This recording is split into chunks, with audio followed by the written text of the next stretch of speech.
Today, we're diving into MarkText, a free Markdown editor that's been getting some attention. But is it really worth your time? Let's explore what makes it stand out and where it might fall short.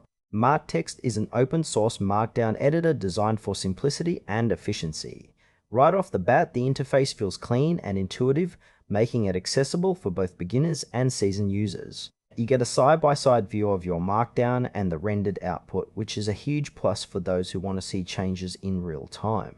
It supports common Markdown syntax, which means you can format your text without much hassle. However, while it's great for writing notes, documentation, or even blog posts, there are a few features that feel a bit basic. For instance, advanced users might miss some customization options or integrations that other editors offer. Also, there's not a ton of information available about ongoing updates or community support, which could be a concern if you're looking for a tool that's actively maintained. Overall, it's user-friendly, but you might find yourself wanting more down the line.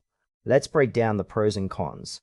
On the positive side, MarkText is completely free, and its clean interface makes it super easy to use. The real-time preview is a standout feature, especially for those who appreciate seeing their formatting as they write.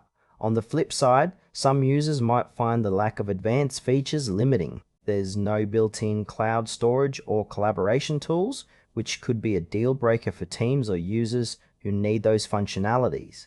Additionally, the lack of detailed documentation can be frustrating if you run into issues or have questions. Overall, while it's a solid choice for personal use, it might not be the best fit for everyone, especially if you're looking for something more robust. In conclusion, MarkText is worth trying if you're in the market for a straightforward Markdown editor without the frills. It's perfect for casual users and those who appreciate simplicity. However, if you need more advanced features or collaboration tools, you might want to look elsewhere.